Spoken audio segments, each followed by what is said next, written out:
Can fintech companies help close the gender gap in financial inclusion? The answer is yes, and here's how.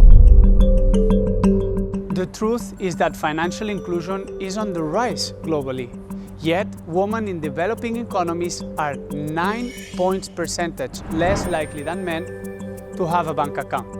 Globally, 65% of women have a bank account, compared to 72% of men that do.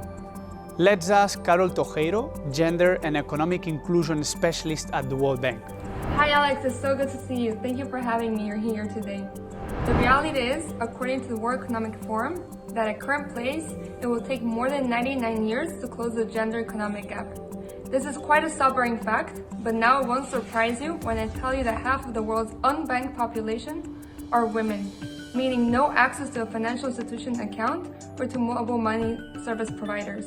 In Kenya, 2/3 of the unbanked are women. In China or India, 60% of the unbanked are women. So if you ask me, does closing the gender financing gap matter? My answer is yes. Okay, so this is the current situation.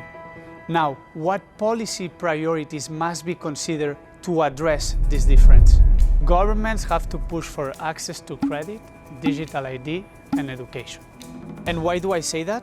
The United Nations estimates that the pandemic will push 47 million of women and girls below the poverty line. So public policies have to act now to facilitate women's access to microcredit, working alongside the fintech companies in their countries.